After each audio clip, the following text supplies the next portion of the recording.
Are we that mature that we make a decision based on manifesto and the agenda? It depends.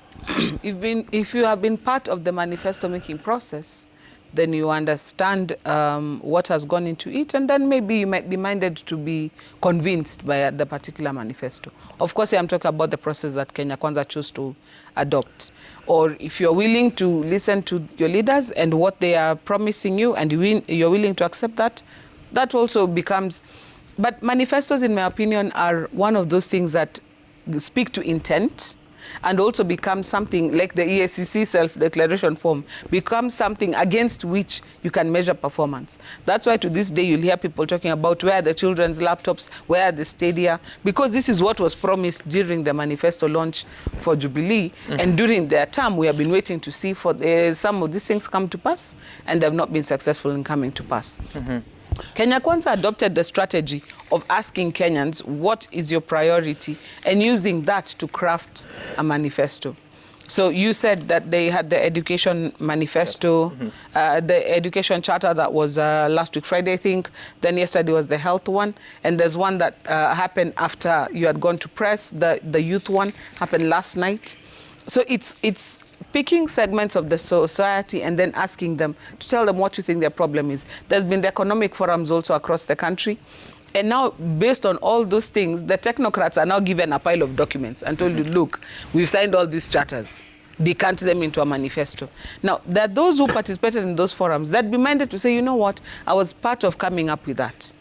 Maybe I can support that ticket. So it was a clever strategy that was also campaign as well as manifesto development.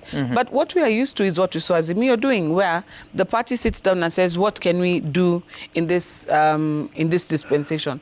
Problem with that is that after you have made the promises, sometimes you come and find something doesn't add up. So, for example, let me use the example used for teachers. They said, you know what, everybody who then have a job and is a teacher, we're going to hire them. Then TSC says, no, actually, we don't even need that much. We just need 114,000. They're like, oh, okay, what we meant was actually we will hire them. So that's a problem when you put the cart before the horse. Right. But at the end of the day, it becomes the yardstick against which we will measure you when you have served your term. Very interesting. And Vincent, so then how shall we assess these manifestos as Kenyans going to the election? Let me speak as somebody. I'm actually at the heart of drafting manifestos for different candidates, and I want to say this, that I pay a very keen interest on manifestos because of one thing.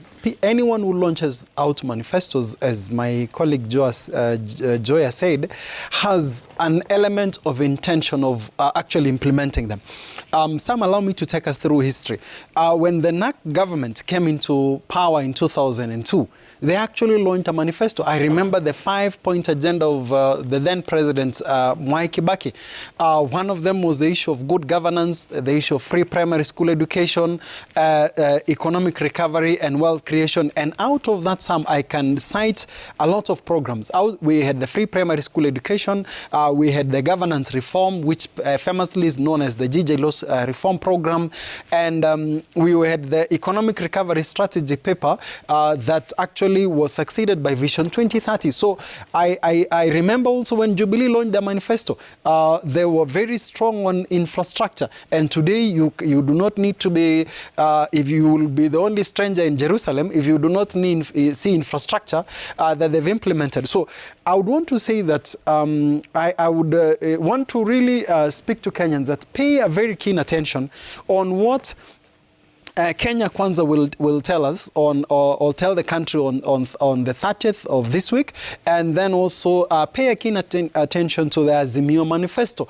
And some, you can even give a session one of the days. Just I know the challenge of the political heat, but if you are able to go beyond the political emotions, you clearly can see the economic trajectory, the political trajectory, or even possibly an industrial or an agricultural trajectory of both sides based on the manifestos that they launch. So manifestos have an important role.